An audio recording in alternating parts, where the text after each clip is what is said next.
This is A View from the Bunker. Now, here's Derek Gilbert. Feasting on Leviathan. Welcome to A View from the Bunker. I'm Derek Gilbert.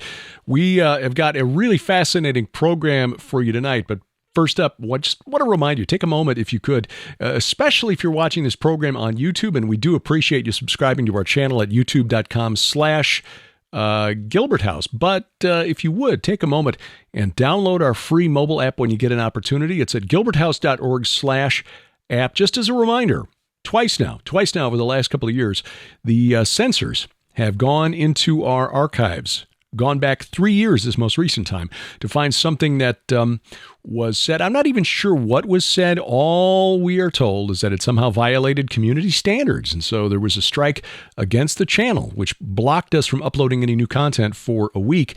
And if during the 90-day period where you're on double secret probation, a second strike comes in, well, then you could be barred permanently, which is why we didn't bother to contest the strike, because we tried that at Skywatch TV. I think it's the same subject matter that got Skywatch TV pulled completely off of YouTube for a time anyway.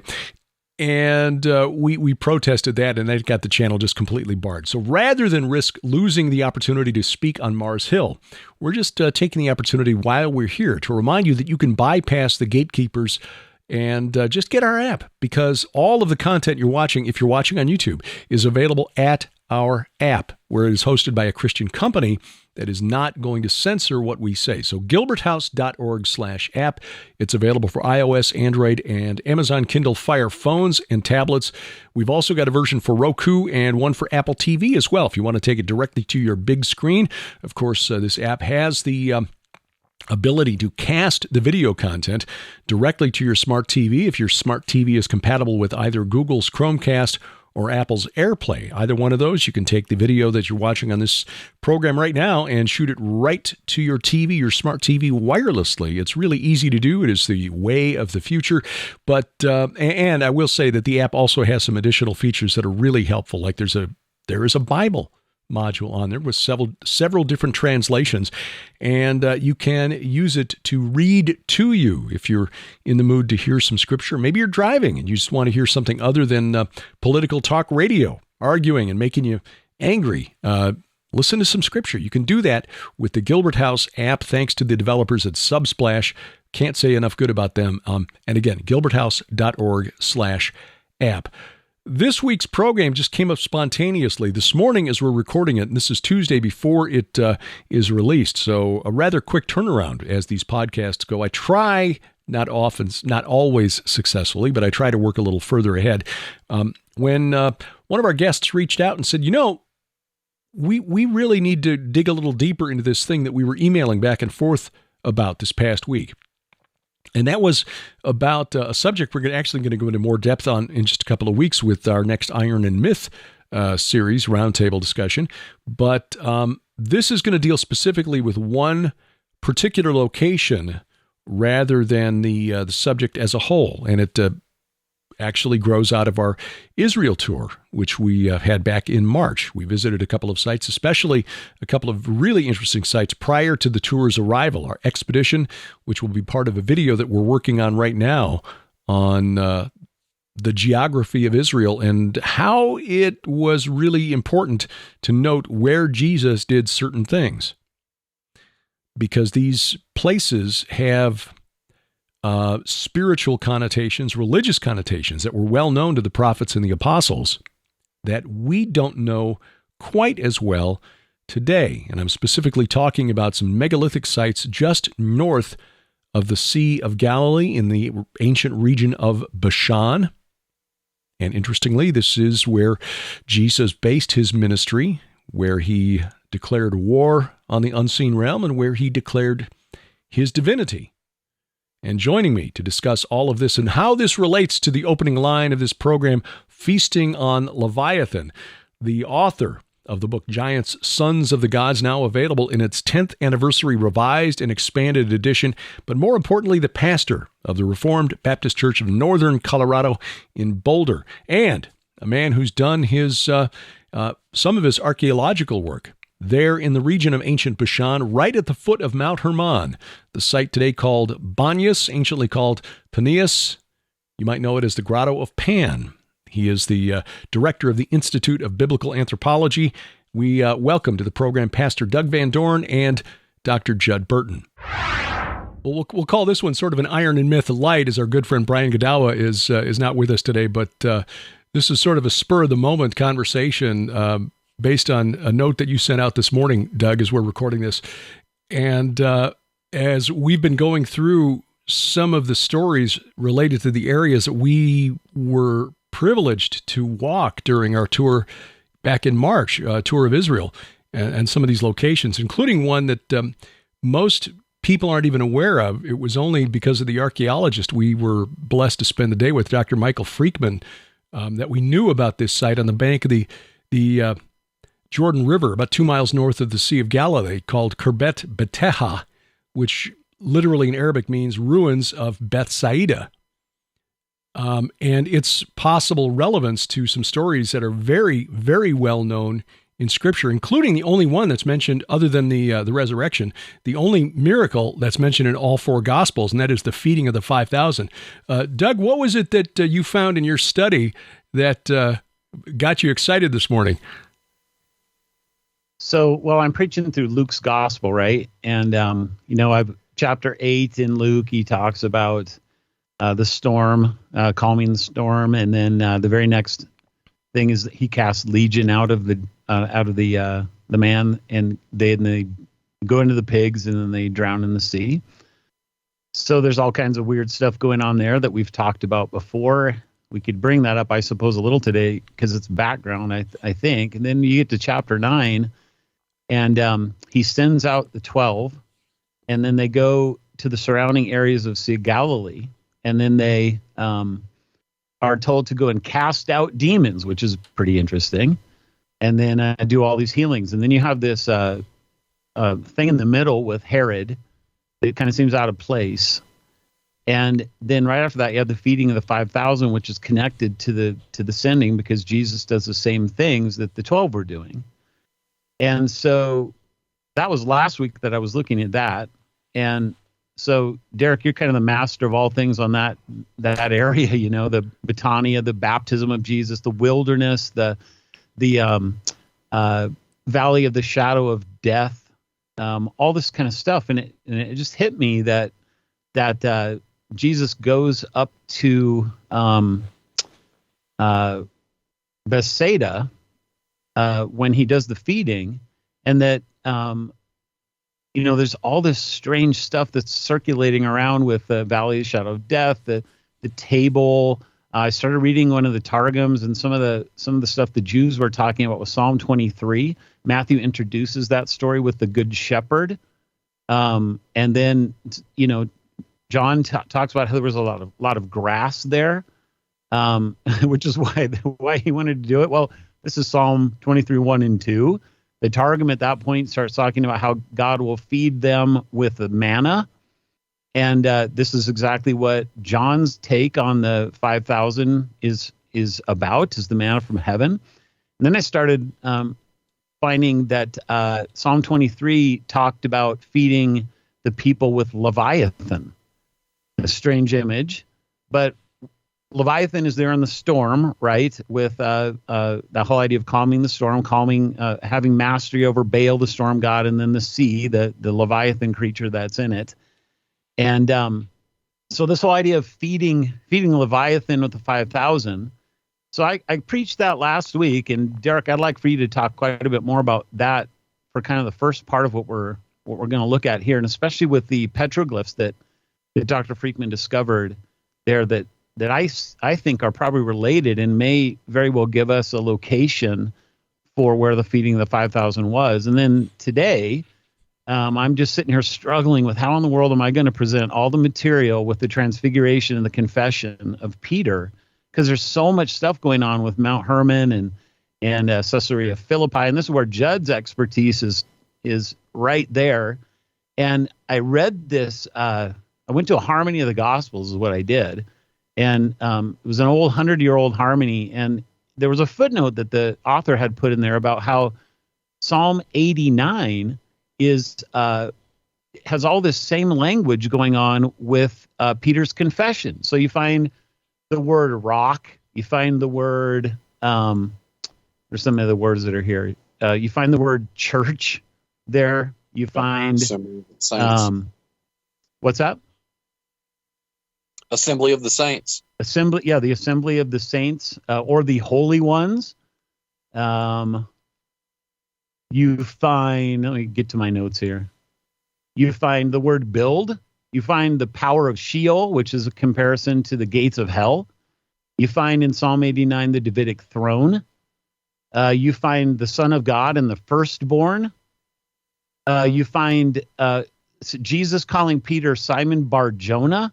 Like, what's that about? Well, you find Rahab in the Psalm. So Jonah and Rahab. You find Caesarea Philippi, where he takes them, but then you find the north, and you find Mount Hermon in Psalm 89. You find this idea of a festal shout or a war cry, which could be related to, in kind of an anti-way, to the parentalia and the lupercalia, which might be the timing of when Jesus goes there. You find Psalm 89 talking about the light of your face. There's the transfiguration. You find crushing his foes, the death and the resurrection. You find this is my son. So the Father's testifying and calling him the chosen one, both in Matthew and in Psalm 89. You find witnesses in the sky, the divine council.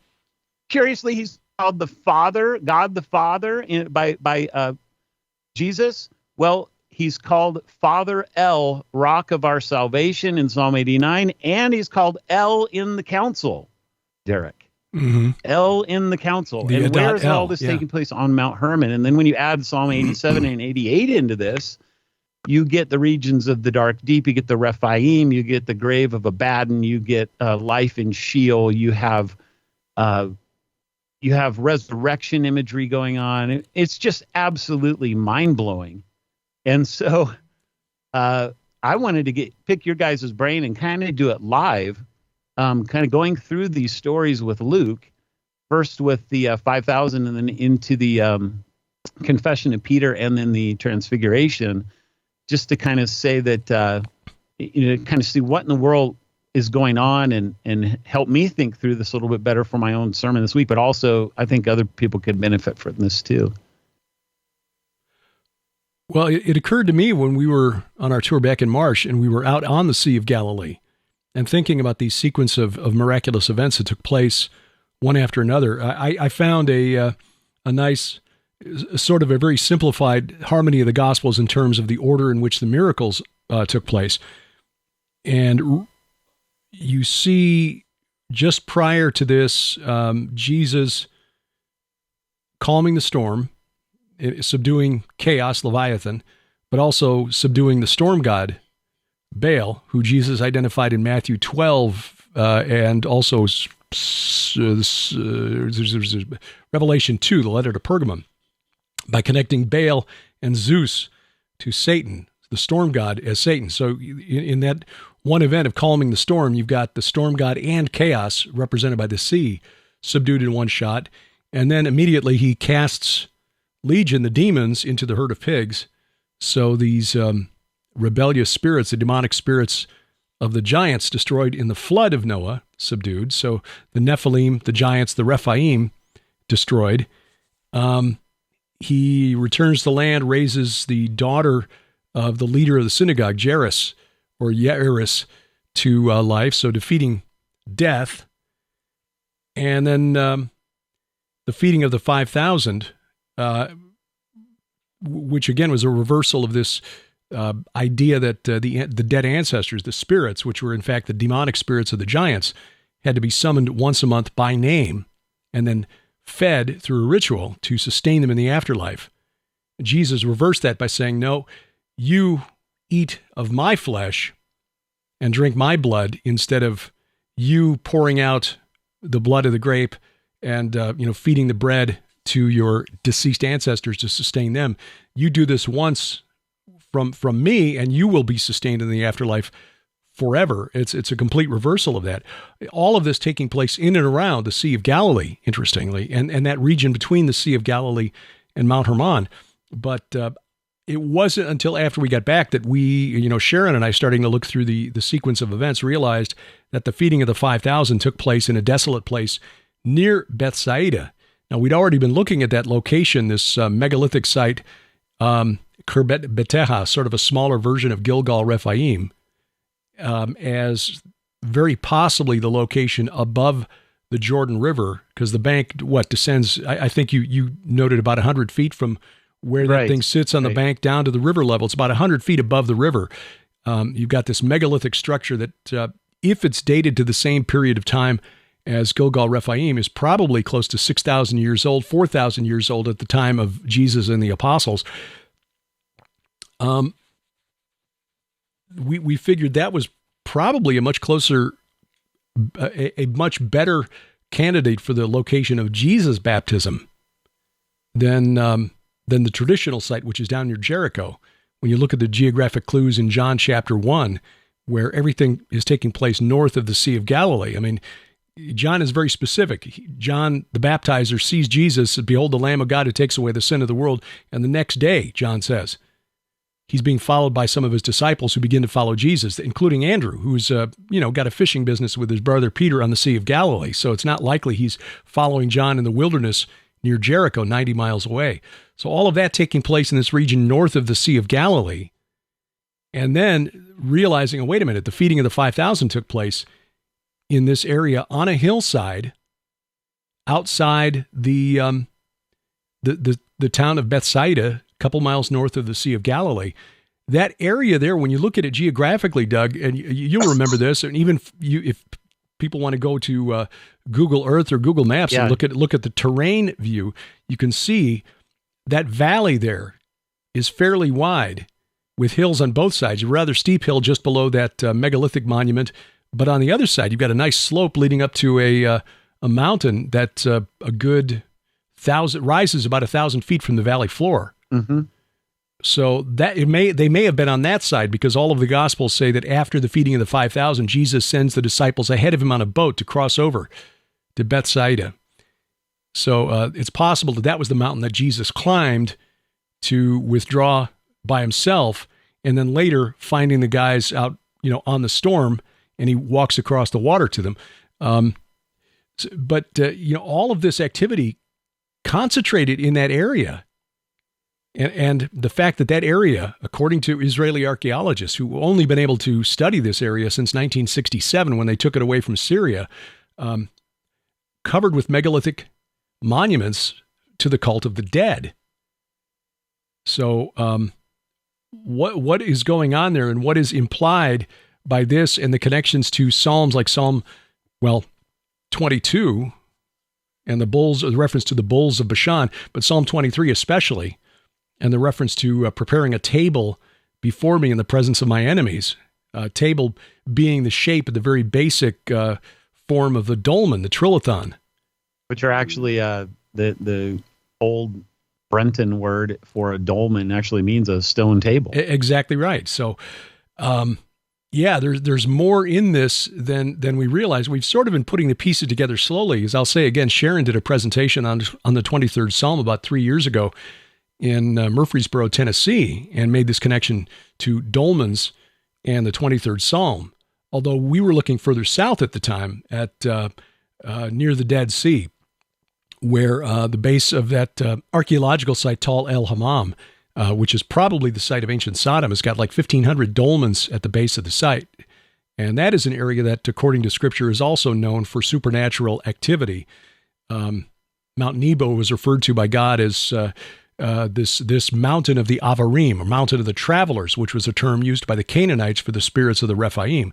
But I think given the context, I think that valley that the Jordan River runs through between Mount Hermon and the north and the Sea of Galilee is more likely the location of the valley of the shadow of death, where these tables exist by the thousands. And boy, when you connect that to the feeding of the 5,000 right there at that location, it takes on even more significance. And we had just come to that same conclusion last week before you reached out to say, hey, what do you think about this? It's like, yeah, we've been looking at the same thing. Yeah, there's one more piece there, which is the temptation in the wilderness. Shared this with Judd, and I think I don't know what you think about it after having thought about it for a little while, Judd, but the word eremos for wilderness, it says he takes him into the wilderness. It seems to me that that's closely related to Hermon. And then before you answer that, Judd, just one more piece, which is that, remember, in that temptation in the wilderness, the devil tells Jesus to turn the stone into bread. So that adds even more significance with the feeding of 5,000, and especially if it's somewhere near that Gilgal of stone, Bethsaida. Yeah, to me, this, I mean, just looking at it linguistically, eremos, it looks like we're on to another example of Orientalizing. That this was a concept embodied in this word that got passed along to the Greek world. And if you could sort of break it down even more with if it may be that eremos could be further broken down into the har part, the air part, which means mountain, and rhema, which means, of course, spirit, amongst other things. This shouldn't be surprising, because one of the groups of people that the Israelites had to drive out back in the days of, they were in the land, at least in the time of Jacob, the Hivites, and Joshua had to drive them out. And it's known that the Hivites lived in the vicinity of Mount Hermon. The Hivites, according to a scholar who's a specialist in the Hittites, argued that name is a Hebrewized version of the Luvian name Ahiyawa, which refers to the Achaean Greeks, or the Mycenaean Greeks of Homer and Hesiod, Homer rather. So you've got this Greek presence in the vicinity of Mount Hermon going back to at least the time of Joshua, and perhaps even before that. So it shouldn't be a surprise that there'd be some connection between a Hebrew, or a Greek term, and perhaps a Semitic root.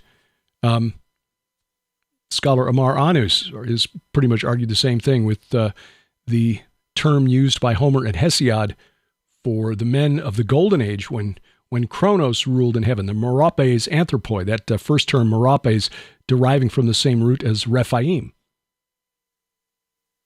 So shouldn't be a surprise that we find this kind of overlap. Eremos, that word meaning wilderness, sometimes translated desert, which I think puts us wrong. I think we English speakers are often guilty of assuming that the Bible was written in English and that the word means what we think it means, instead of what a translator had to choose when he was trying to figure out which of several alternate meanings or connotations might be used for a specific word in Greek or Hebrew. Well, and it occurred to me too that another possibility is that since Hermon can mean, I think curse and oath are also sort of in the possible meaning list. Rhema, one of the primary meanings is utterance or speech. So there may be, again, we may be pulling on the threads of another example of Orientalizing, which seems to be happening with greater frequency these days. Yeah, Derek, what was it that Dr. Freakman found on the petroglyphs at this stone circle? I'm going to do a little post-production on this and put this up on screen so people are seeing more than just our three faces here, so they can see it. There were a couple of petroglyphs found at Bethsaida. I'm going to bring it up here so I can kind of describe it. The petroglyph that he found in that circle, and I wish we had known about it, or I had remembered it when we were there, because we were all over that location. I'll see if I can find it quickly here. One appears to look like a fish, and this is on that big stone circle overlooking the Jordan River, 2 miles north of the Sea of Galilee. Now, he did in his paper, being a careful scholar, Mike Freakman put that it may have been markings, that and another zigzag that may represent a serpent, may have been markings left by Bedouins that have been through that area for centuries, marking a tribal territory. He said it's difficult to date, impossible to date really, but the different patina on those petroglyphs from the rest of the stone argues that they are much younger. They were carved at a much earlier date. But given that if this circle was built at the same time as Gilgal Rephaim, that would put it at about 3750 BC, give or take a couple hundred years. So nearly 6,000 years ago, 4,000 years before the time Jesus and his followers were in that region, presumably. If some follower wanted to commemorate that event 2,000 years ago, I mean, you'd still have some kind of a weathering and a patina on it and still be much younger than the date that the stone was put there. So it's possible that this fish-shaped emblem might commemorate the feeding of 5,000 men plus their families with a few fishes, a couple of fishes, and 5 loaves of bread or whatever it was. I'd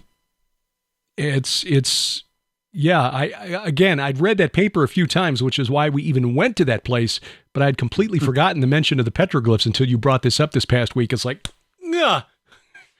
what a missed opportunity. And then the other petroglyph is what he calls a serpent. I mean, it's kind of a squiggly line. You can show that one too.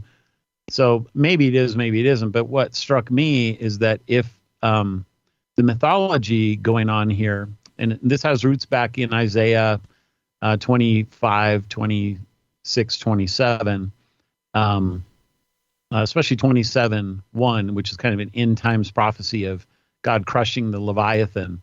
And then I think it's back in chapter 20, 25, where there's this messianic banquet. And that's kind of where I went with the sermon.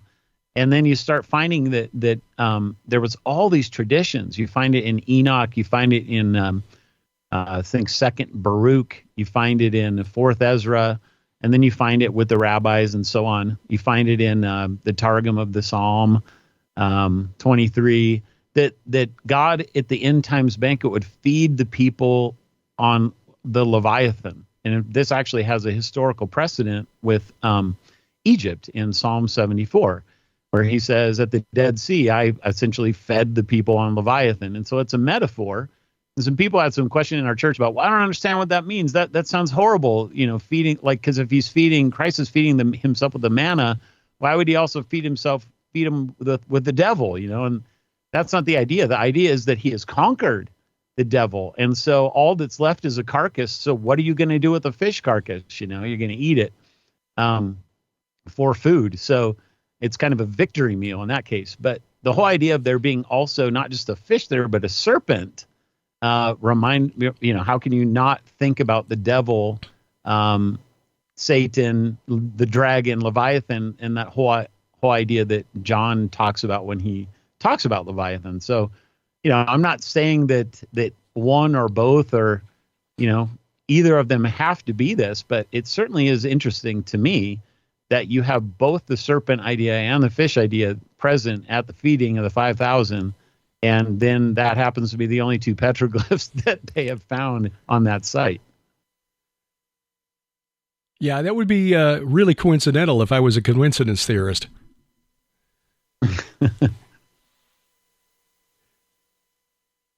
No, that whole region is so full of meaning beyond what we have ascribed to it in Scripture because of our naturalistic bias, which as Christians we should try to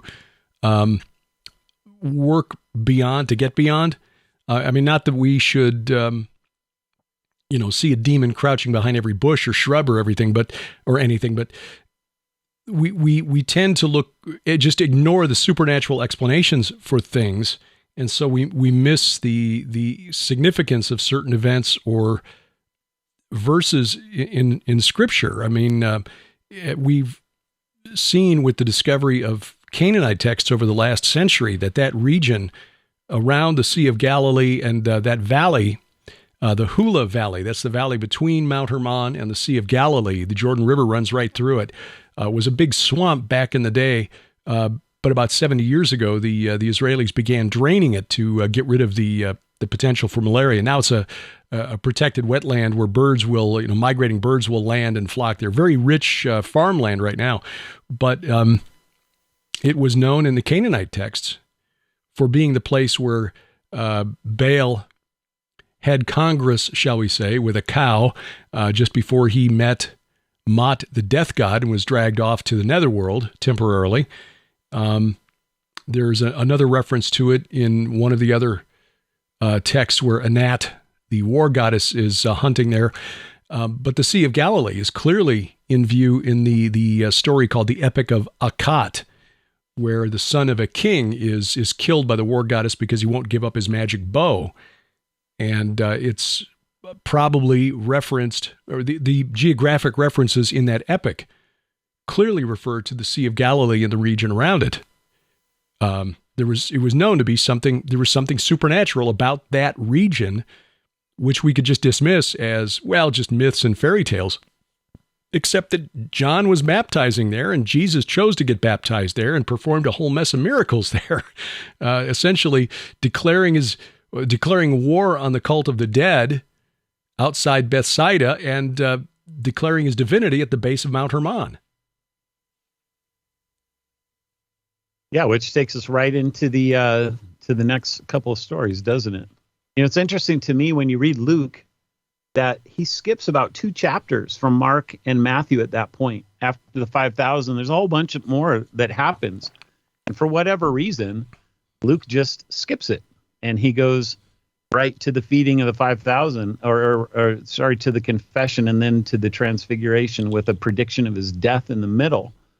And I think I might have, I saw something here as I was looking at this morning that I haven't heard anybody talk about when they're talking about Mount Hermon. So we know that from Mark and Matthew that Jesus goes to Caesarea Philippi at this point in time. And then, so the speculation has been that the transfiguration then takes place on the high mountain that they talk about, which is Mount Hermon, which is right there. It's really interesting because the way Luke puts it is that he says that he doesn't even say they went to Caesarea Philippi. He just says, and Jesus was praying and he took his disciples and he asked them the question. And then the story unfolds the same way. So wherever he was praying has to be in Caesarea Philippi because it's the same story. Then Luke says, then he went to the mountain. He doesn't say he went to a high mountain. He doesn't say he went to a mountain. Says he went to the mountain. And if this is taking place right after where he was praying, then the mountain would have to be right where he was praying, which means that Mount Tabor would have to be out. And it seems to me to solidify the whole point that, yes, in fact, that the way that Luke puts it necessitates that he had to go onto Mount Hermon. I agree. And I think the timing is right there in the text. This would put it, from our research, this would put it, because Luke gives us a kind of 6-day window, this would put it like 6 days after the Lupercalia, which is the culmination of the Parentalia, this collection of homages to the dead that the Greco-Roman world, the Roman world first, and then the Greco-Roman world celebrated. And the last day of that is when people placated the most malevolent of the underworld spirits, which I think is set in stark contrast to the Transfiguration event on Mount Hermon. Judd, in your interview with the Giant Book, you make the point in that appendix on this that you said Jesus went in the closing months of the year AD 29 to Caesarea Philippi. Have you changed your mind on that based on your thoughts with the Lupercalia? Yes, Absolutely, I have changed. I still think at that time I was operating off of a general winter parameter, but I tend to think that it's late winter we're talking about rather than early winter. How about if you give us some of the explanation for why, first of all, what the Parentalia and Lupercalia are, and then why you suspect that that's when Jesus did this? Yeah, let's go the Lupercalia first, because that's probably the point of contact that most people will be at least somewhat familiar with. The Lupercalia was was a festival that was held on February the 15th, and it was a festival in homage to Pan, and it was a fertility, not unsurprisingly, it was a fertility festival that was meant to not only ensure the fertility of the flocks, but also the fertility of humans as well. And there were a number of bizarre rituals that were involved, not the least of which was the young women would line the thoroughfare of a given city that the Lupercalia was being practiced at, which at Paneas, at a place like Paneas, you expect to find something like that, and certainly we find evidences of it. But this ritual was very strange. You had a contingent of males known as the Luperci who would dress up in goat furs or goat skins and sheep skins and animal skins and take these leather tongs, and the aforementioned young women would line the thoroughfare of a city and expose their thigh, and the Luperci would march through the thoroughfare and smack the thighs of these women with these tongs in an effort. This was supposed to ensure fertility of the flocks and fertility of humans. And there were other sort of apotropaics that were practiced that were designed to not only protect flocks from predators, in especial wolves, but it gets even stranger. There were prescriptions against otherworldly predators. The Romans and the Greeks believed in these werewolf creatures that would prey on their flocks. And the rituals and ceremonies of the Lupercalia were designed also to keep these things at bay. Now, if we're talking about the festival of Pan, this would seem to add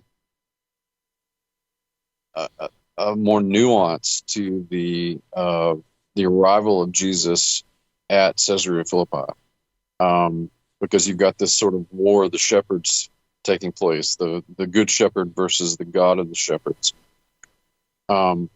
And so this is something I've spoken on before.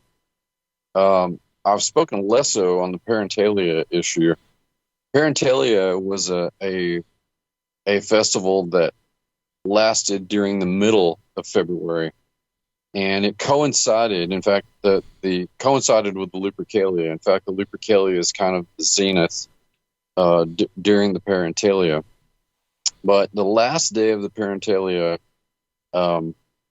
was, and before I say that though, we know that these communal meals that we've been talking about today, these festivals and meals in honor of the denizens of the underworld or particular gods, we know that these happened in mass at Paneas because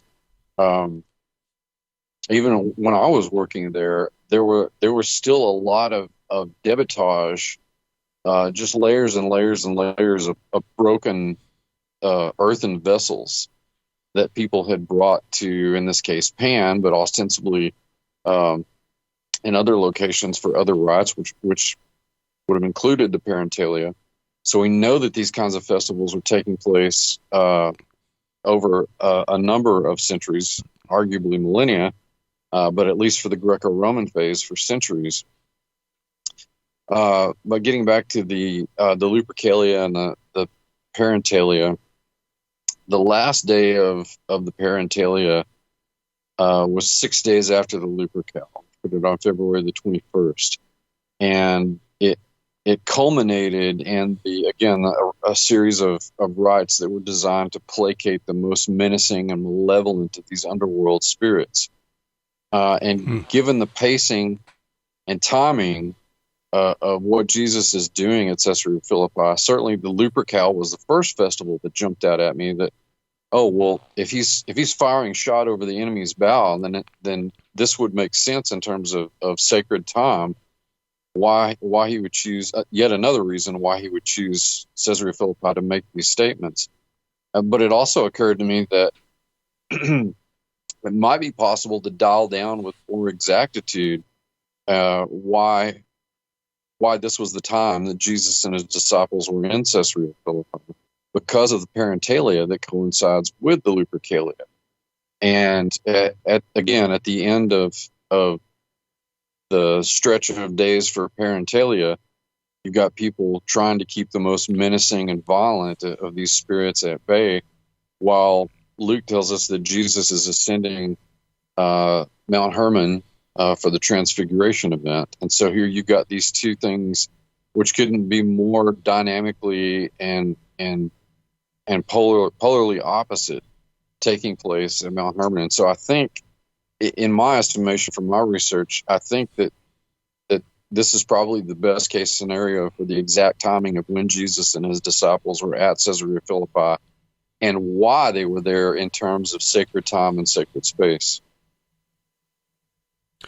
That's so interesting. Let's tease out a couple more things from this story that I think both of you guys can help me with, help others with.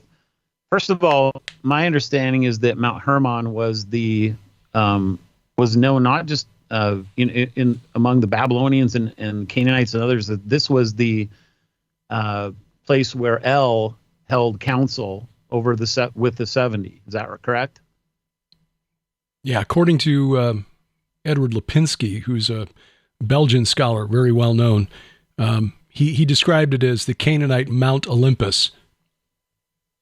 So Mount Hermon is the Canaanite Mount Olympus. I just thought it was so interesting to see then that in Psalm 89, kind of in those beginning places where this is one of the first passages I learned about the divine council, because it's parallel with Psalm 82 and the sons of God there. And, Mike Heiser used to kind of do both of those Psalms together when he would talk about the sons of God, because Psalm 89 really makes it clear that they're in the heavenly places, they're in the skies, they're in the clouds. But the Psalm, I don't remember him bringing this out, the Psalm actually calls God El there. It's very specific. It's not Elohim, it's not Yahweh, it's El in the council. Well, and that raises an interesting possibility that the translators of the New English Translation, the Net Bible, raise, because the phrase translated the divine council in Psalm 82 verse 1, El, could actually mean the assembly of El, in which case Psalm 82 is describing Yahweh jumping into the midst of the assembly of El and basically saying, okay, this is the infernal council, and though you are gods, all of you, sons of the Most High, like men you shall die and fall like any prince, which makes that even more dynamic than it reads. Because as it is, if you assume that the divine council is Yahweh's divine council, it reads like a courtroom scene in heaven where he's bringing these divine rebels in and handing down judgment. But the Net Bible translators in their notes actually say the present translation assumes this is a reference to the Canaanite high god El, who presided over the Canaanite divine assembly. So in this context, then, the psalm must be understood as a bold polemic against Canaanite religion. Israel's God invades El's assembly, denounces its gods as failing to uphold justice, and announces their coming demise. So now, the Net Bible translators do have a bias, kind of a naturalistic bias. They're just seeing this as a polemic. I'm saying, okay, what if this actually describes a literal confrontation in the divine realm, the supernatural realm there on Mount Hermon, where God is saying, okay, I've already banished El, who I think is Shemiyaza, the leader of the rebellion from Genesis 6, to the netherworld. But his minions are still having a council meeting somehow, maybe demons acting as, intermediaries to pass messages back and forth. I don't know how this works in the spirit realm, but Yahweh stepping in and saying, no. This is not how this is going to go. You're all, or who knows, maybe this is a pre-flood condemnation.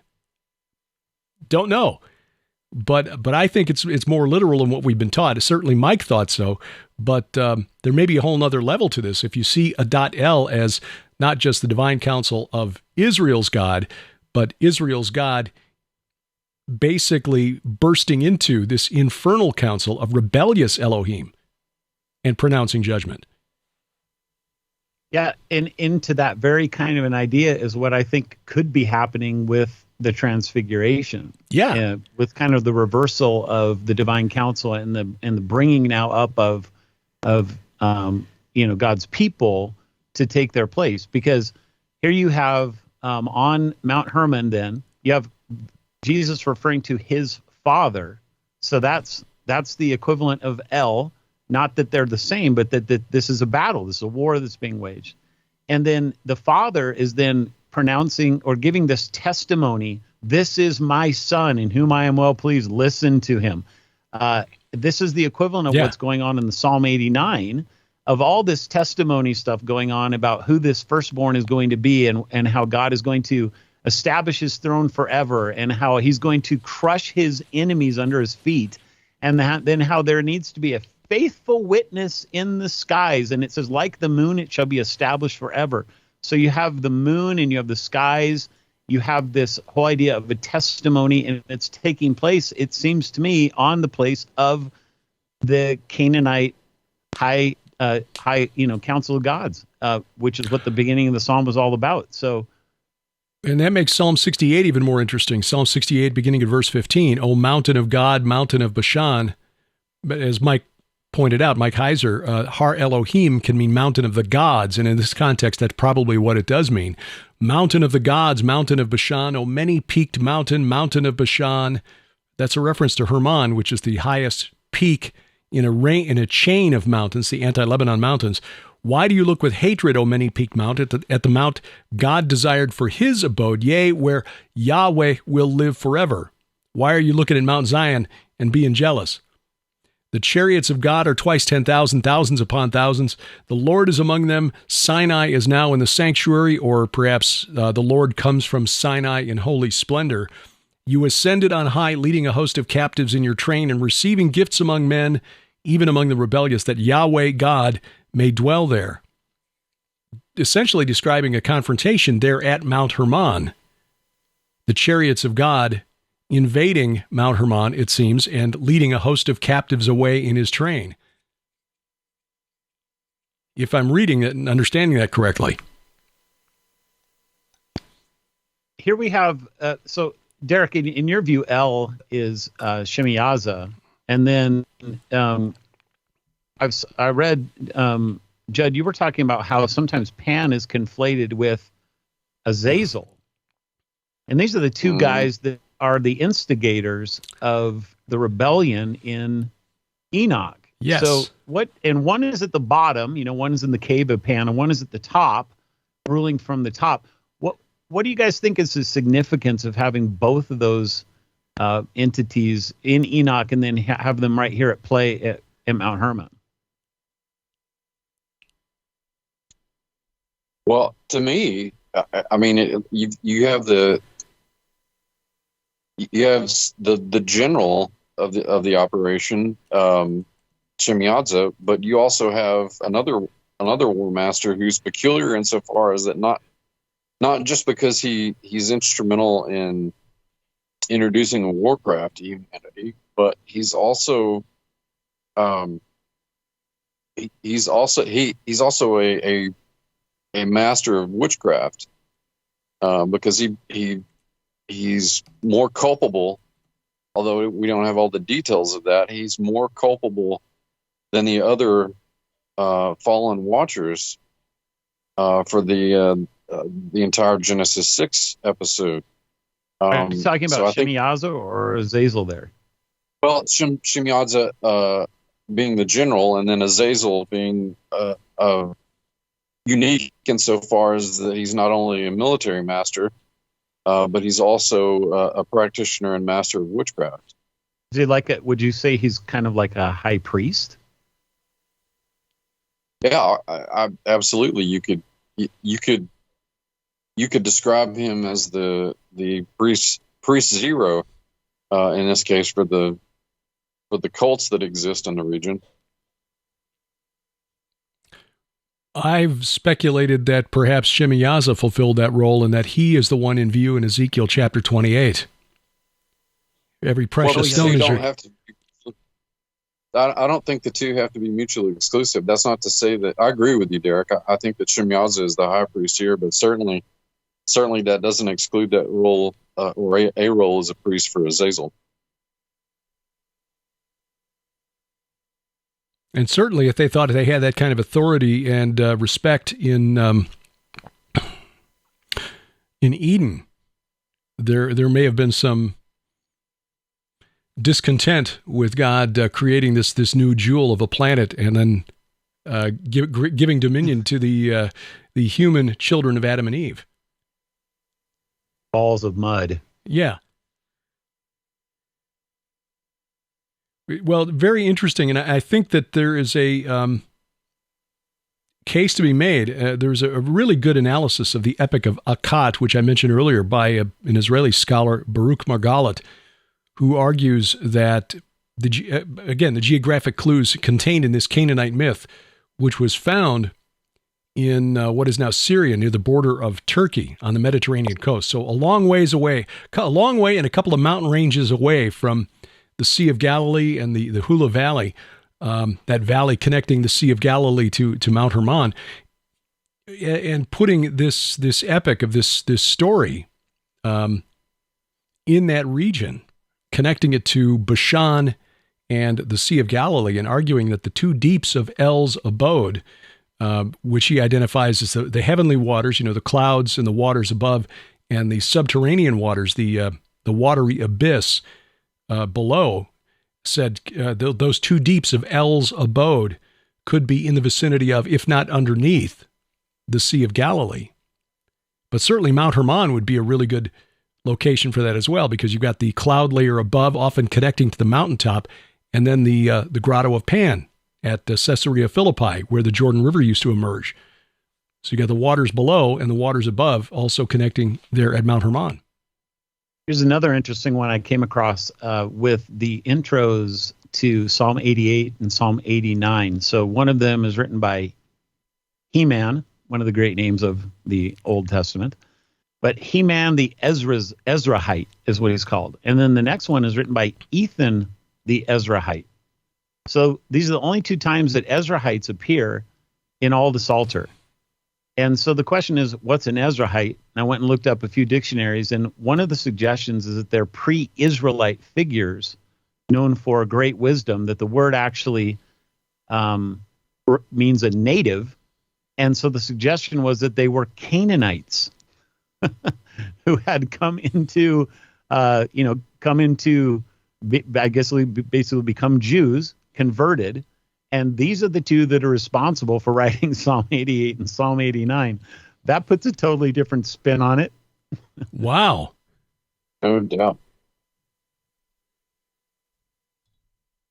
So here you would have, we've got all this Canaanite imagery being used in these Psalms, and then the Gospels showing that there's a subversion of it all going on, and that the Psalm 89 is really now being fulfilled in Christ, the Messiah, all the things it promised with the covenant and the Son of Man coming and all this stuff being first prophesied by guys who were Canaanites.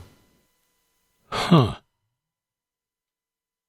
Well, there's more hinted at in Scripture than we understand, because we've lost that worldview. I mean, Psalm 42, with the very famous Psalm 42, verse 7, deep calls to deep, which, I've heard songs written with that verse in it, but I don't think the composers actually had the connotation there, because I think what they're dealing with, when you go back to verse 5, my soul is cast down within me, therefore I remember you from the land of Jordan and of Hermon.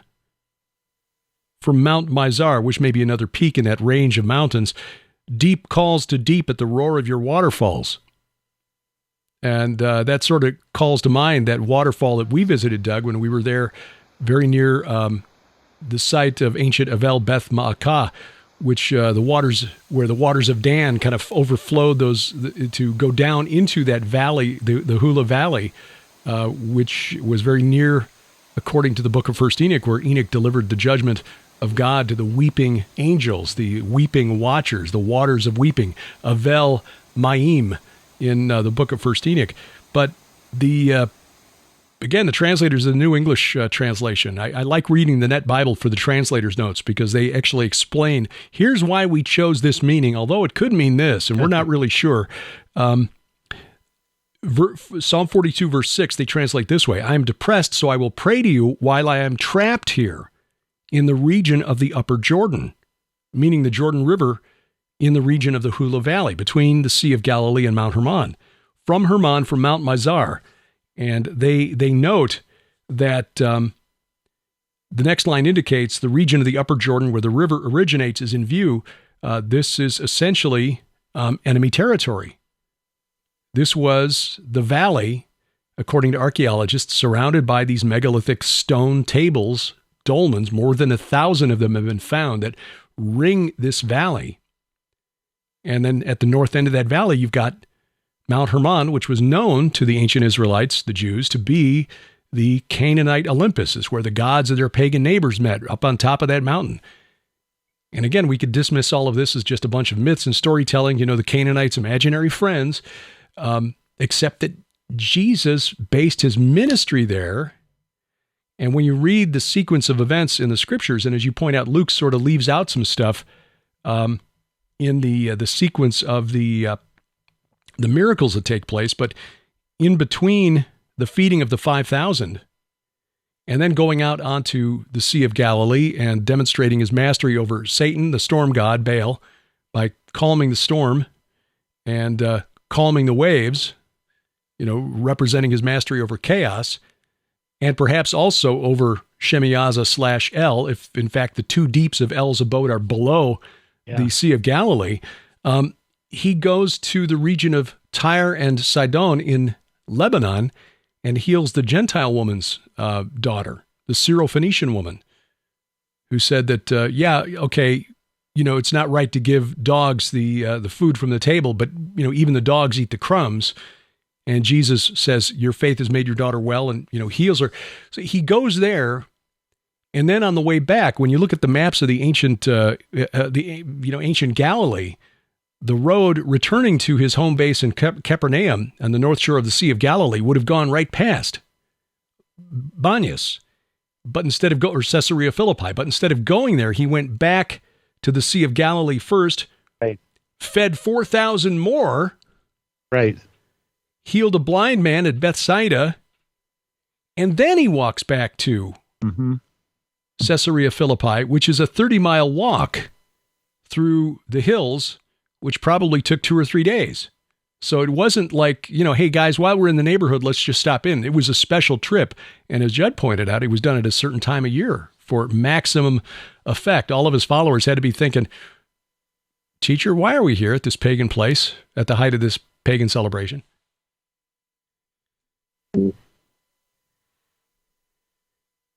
One more that came up with someone in the church brought this up to my attention. I had completely forgotten that Peter does this, but in 2 Peter, he starts talking about the Transfiguration.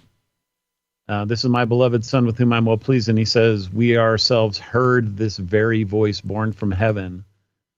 And then just, 7 verses later, he goes into God didn't spare the angels when they sinned, but cast them into Tartarus. Mm-hmm. In other words, he's linking, like, that's very close proximity. That's not, you're not traveling around, multiple chapters or something to get there. This is on his mind, which to me makes the whole 2 Peter 2:4 and Jude 6 thing even more confirmatory that, yes, that's in fact talking about the Genesis 6 thing.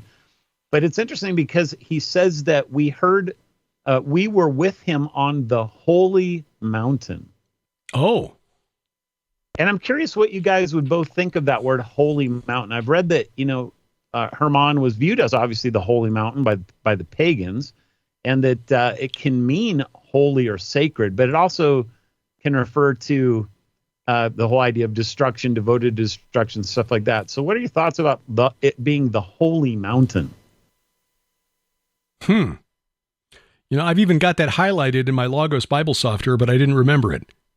We were with him on the holy mountain. 2 Peter 1, verse 18. Right. Wow. Well, it would seem to serve both definitions, because it's holy because of the sort of its position in the sacred geography of Israel, but also because of the kind of infernal geography that it represents as well. Yeah, my thought was that after the Transfiguration, if an Israelite viewed it as an evil mountain, I'm not saying they did or didn't, but if they did, after the Transfiguration, at least the church would come along and say, maybe this has changed its status or something like that. If I was a conspiracy... Oh, wait, I am a conspiracy theorist.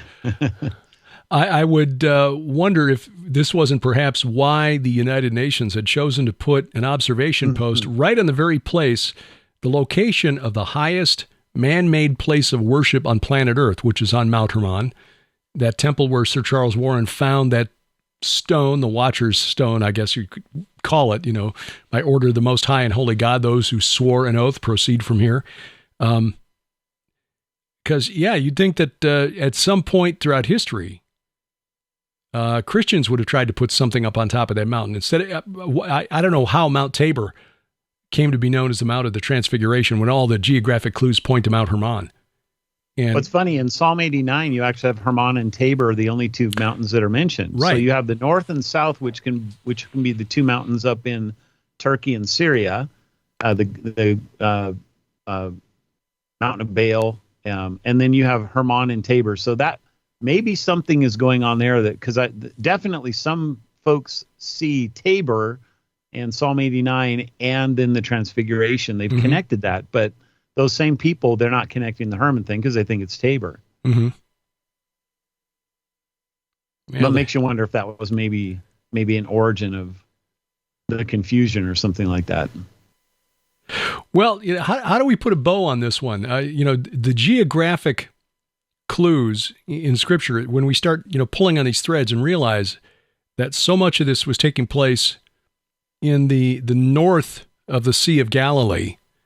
And I think part of it is we've sort of been misled by this assumption in the Synoptic Gospels that John was baptizing in the Judean wilderness, which must, of course, be a reference to the region around Qumran, because he was an ascetic, so he must be one of the Essenes from the south. But more modern scholarship has shown that there was a group of Essenes living in the caves at Mount Arbel in the north, near the city of Magdala, the northwest corner of the Sea of Galilee. And from the summit of Mount Arbel, you can see Capernaum, you can see Bethsaida, you can see Mount Hermon off in the distance. And modern scholarship is putting not only an Essene community there, but there seems to be a growing belief amongst scholars that it was that group of Essenes that wrote the second chunk of the book of First Enoch, beginning at chapter 37, the book of parables, that includes all of the prophetic writings about the coming of a Messiah, a chosen one, an anointed one called the Son of Man, which is a term only mentioned sort of in Daniel chapter 7, where one like a Son of Man is mentioned next to the Ancient of Days. But there are things mentioned in that section of First Enoch that appear in the ministry of John the Baptist, who is preaching a baptism of forgiveness for the baptism of repentance for the forgiveness of sins, which is not something the Essenes at Qumran would have been comfortable with.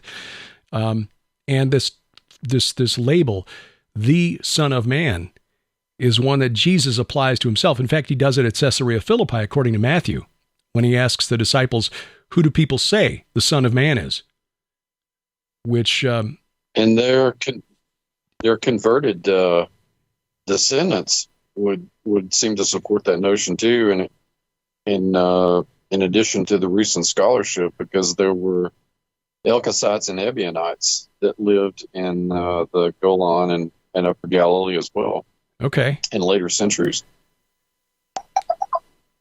So interesting that geographically speaking, there were Essenes there who were looking for a Messiah in that part coming from the north. And I don't have the papers in front of me that there's a scholar by the name of John Ben Daniel who's in Jerusalem, a physician by training, but he's writing some really good academic papers on the connection between the book of First Enoch and the emergence of this John the Baptizer and his followers, especially in the north. But the reason for Jesus placing his ministry there, it almost strikes me, and I should point out that according to scholars who've been looking at this second part of the book of First Enoch, the book of parables, chapters 37 through 71, especially 72, probably completed just about the time of the death of Herod the Great. So just as Jesus and John the Baptist are born, this writing is completed in the region of the Sea of Galilee. Now, Nazareth is up in that region in the Galilee. It's almost like God revealed this to this group of ascetics living in the north to prepare the ground for John, who then prepared the ground for Jesus. But again, unless you're a coincidence theorist, none of this happened by accident. Yeah. And then why there, if you look at this as just happening to be in the same region that was the center of this cult of the dead, documented in Canaanite texts going back 1,200 years at least before the birth of John and Jesus, as coincidental. Again, you're a coincidence theorist. Here's another coincidence along those lines. I just reading Second Peter, the kind of the beginning of this. How does he start it off? My goodness, he goes, "For we did not follow cleverly devised myths when we made known to you the power and coming of the Lord Jesus, but we were eyewitnesses of his majesty." And then he goes on and talks about how we have the prophetic word made more fully confirmed, to which you will do well to pay attention as a lamp shining in a dark place until the day dawns and the morning star rises in your hearts. Well, this is just amazing, and having had the opportunity to walk in that ground, and looking forward to getting back there.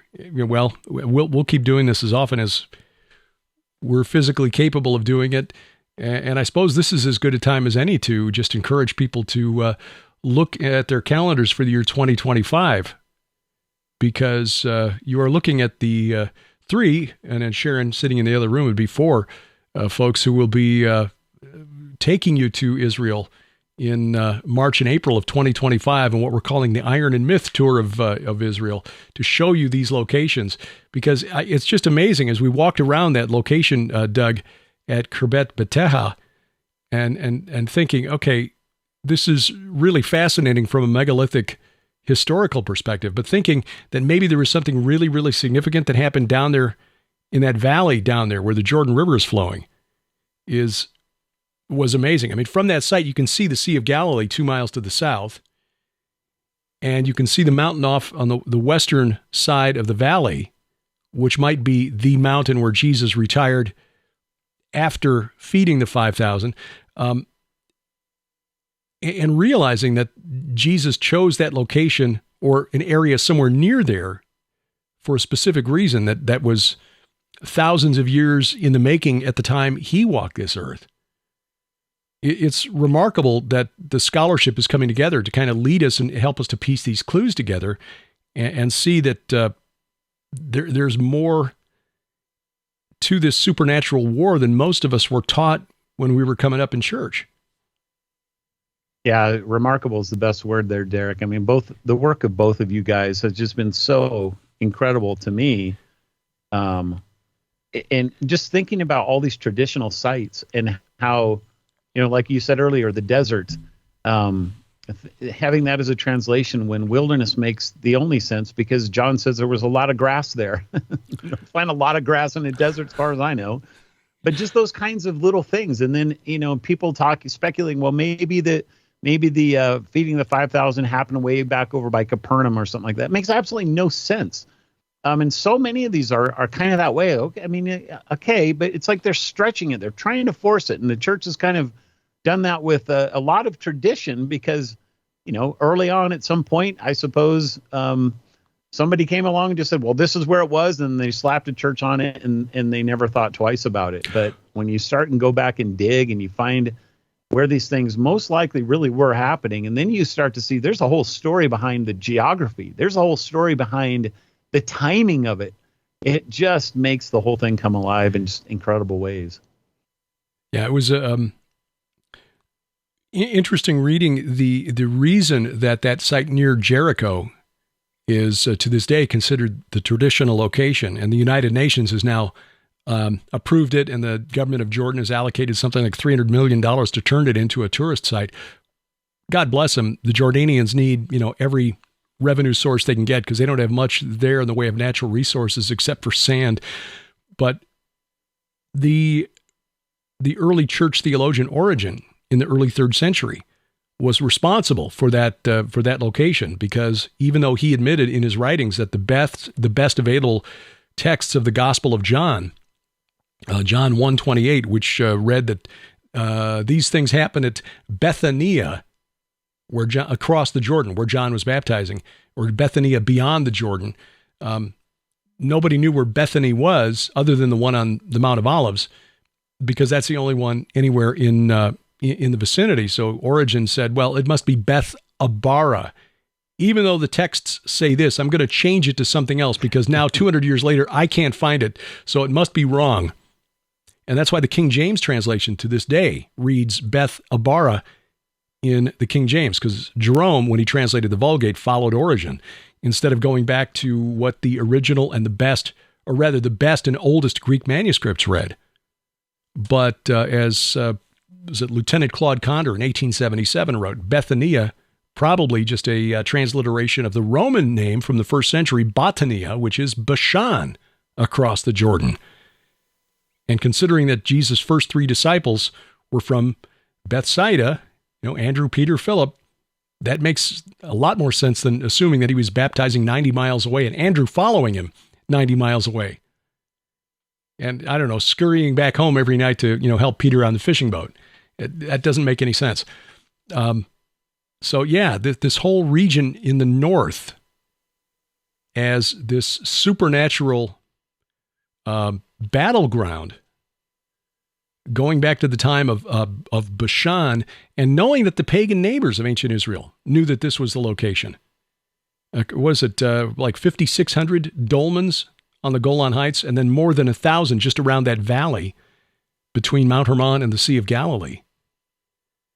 Yeah, Valley of the Shadow of Death, especially when you look at Matthew chapter 4 and his note that Jesus moving to Capernaum from Nazareth fulfilled the prophecy in Isaiah 9. The people dwelling in darkness have seen a great light, and for those dwelling in the region and shadow of death, on them a light has dawned. Like, wow. Well, this is...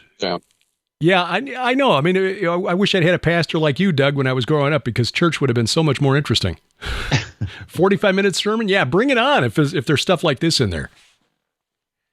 Where do people find your sermons? Do you put those online, Doug, after you preach them? Yeah, they're on our church website. So it's our name of our church is Reformed Baptist Church of Northern Colorado. So it's just our initials, rbcnc.com. Okay, I'll put a link. I have all the PDFs. I mean, I've been PDFing them since the beginning. I'm kind of a reader that way. I don't like to say stuff that's wrong and stupid, so I try and plan it ahead and then go with it. But so anyway, people can read all the PDFs, and then we also have the audios all linked as well. So and right now the Luke stuff is all up to date, and people can go listen to even last week's sermon if they want to. Very cool. So you're going through and doing sort of a verse-by-verse exegesis, but then connecting all these threads. Yeah, I mean, it's not, I'd probably mention every verse, but I'm trying to go quickly. I'm not one of these Reform guys that spends 25 years in Luke, so. But I must say, you're probably also the only pastor on planet Earth who cites Blurry Creatures podcast as a source. Exactly. That's okay. We love Nate and Luke. I'm pretty sure I am the only one. So. Yeah, no, we love those guys.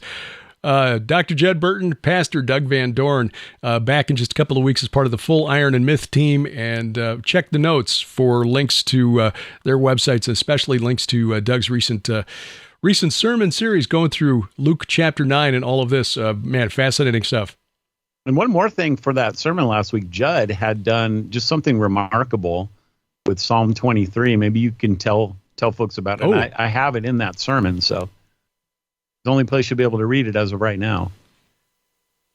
Sure. Just real quickly, I thought it would be interesting to use a kind of structural mythological analysis on Psalm 23. So I took what I'd learned from an anthropologist named Claude Lévi-Strauss, who was famous for doing the same thing, making all these inversions in mythic narratives to kind of make the stuff pop out to it. And I just applied the same theoretical model to Psalm 23 and wrote it out with the kinds of inversions that Lévi-Strauss used. And it was quite shocking and eye-opening. It beginning with rather than the Lord is my shepherd, the shepherd is my Lord, just to give readers and listeners a kind of clue as to where that goes. Well, and for those who don't know, or maybe forgot or aren't familiar, whatever, the Watchers, sons of God in Enoch, are called shepherds. In fact, we brought that up earlier. Somebody was talking about the shepherd. I think it was you, Judd, talking about the shepherd versus the shepherd. Right. Yeah. So to say that the shepherd is my Lord as an inversion, and all of a sudden you're starting to tell the Psalm 23 kind of I called it the bizarro Superman translation of Psalm 23. Sharon, it's exact opposite, right? You know, Sharon is actually she's actually done that. She's given presentations on if the Lord is our shepherd, the good shepherd, who's the bad shepherd, and did that as a way to introduce the ancient world's veneration of Dumuzi, who is or Tammuz in the Bible, who was the consort of Inanna, Ishtar. And interestingly enough, there's a group of dolmens that have been found along the Zarqa, which is the river that runs through Amman, Jordan, and connects up to flows into the Jordan River south of the Sea of Galilee. It was called the Jabbok or Yabok back in biblical times. Anyway, there's a group of dolmens there at a location where they applied the study of archaeoastronomy to these dolmens to find out if they were aligned with the stars or aligned with a solar, like the solstice or equinox, and found they were all oriented for the most part to like 152 degrees on the compass, so like southeast. And he couldn't figure out what it was until he realized that on the winter solstice was the first day when the constellation Orion, which was Dumuzi in the ancient world, appears to be standing up in the night sky. So all of these dolmens, these monuments to the dead, appeared to be in veneration of the shepherd deity Dumuzi. So the bad shepherd, connected to the cult of the dead, apparently, because he was sort of a dying and rising entity in the story, like Adonis, like Persephone, where because he had made Inanna, Ishtar, angry at him, he was dragged off to the netherworld for 6 months out of the year. So anyway, and that the Semitic root for goat is even preserved in that iteration of his name. Oh, Uz, and yeah, Job, the land of Uz, and Azazel. Mm-hmm. Yeah. Okay. More threads we could spend the rest of the afternoon unpacking. Fascinating as always. And guys, we'll talk to you again real soon, just a couple of weeks for the full gathering as we talk more sacred geography with Brian Godawa joining us. That'll be fascinating. Look to the show notes for the links to Doug's and Judd's website. Judd's website, by the way, is new and updated, burtonbeyond.net. But Doug's website for his church, Reformed Baptist Church in Northern Colorado, where you can find his sermons based on the material we just discussed. And his sermons, as he writes them out, read like academic papers, somewhat.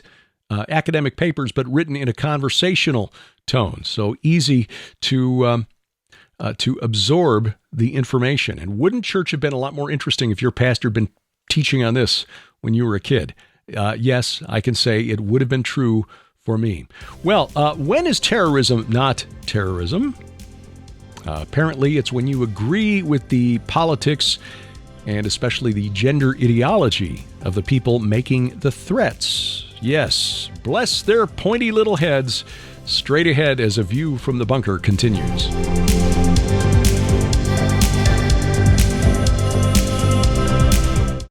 We've recorded a lot of video over the last 8 years, and we're truly thankful that so many of you have been blessed by our teachings, presentations, our travel augmentaries of our tours through Israel. But sending videos to other parts of the world can get expensive. So we've now made all of our video content available on demand. Stream our video in full HD with instant access at gilberthouse.org/video.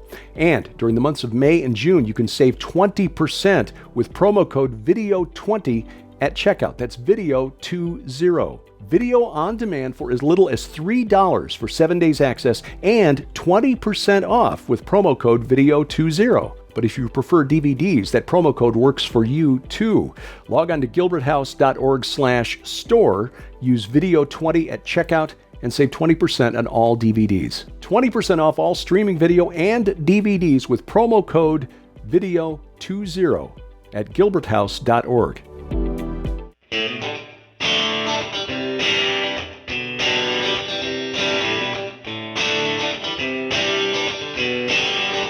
Walking the walk every Sunday night from the beautiful Missouri Ozarks. This is A View from the Bunker. I'm Derek Gilbert. You'll find us online at VFTB.net. That is our global hub for the podcast, the global hub for all of the stuff that Sharon and I do. That's gilberthouse.org, gilberthouse.org. You'll find links there to our weekly Bible study, the Gilbert House Fellowship, our podcast, PID Radio, the podcast that we began back in 2005 that started all of this. And, of course, our weekly broadcast program, Unraveling Revelation. All of that is there. Again, on social media, we're at Twitter. On Twitter, at View From Bunker, at Derek Gilbert. Facebook page is View From the Bunker. And the new social media sites, Truth Social, Gab Me We Get Her, at Derek P. Gilbert. If you're watching on YouTube, as we said earlier, God bless you. Subscribe and share. But do yourself a favor. Go to gilberthouse.org/app.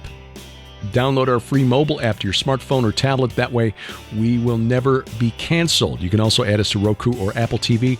Links are there at gilberthouse.org/app. Well, when is terrorism not terrorism? It's when you agree with the ideology of the people making the threats, apparently. At least that's the case if you watch MSNBC, where a talking head just this past week argued that the people boycotting Target, now I've not shopped at Target in many years, as we don't live near a Target store, but I would not be inclined to do so ever since they began with the policy of allowing dudes into the ladies' room. But most recently, the Pride display with the tuck-friendly swimwear in the children's section has motivated quite a few people to rethink their shopping choices and to stay away from Target. And a talking head interviewed this week on MSNBC argued that that constitutes literal terrorism. Quote, when Target caves into this, then it says that the moment you threaten the employees of even a very large corporation, you get to control its policies. Well, first of all, they're not threatening the employees. They're just not spending. They're choosing not to spend their money at Target. That's not quite the same thing. This is economic terrorism, he says, literally terrorism. creating fear among the workers and forcing the corporations to sell the things you want and not sell the things you don't. Oh, the horror.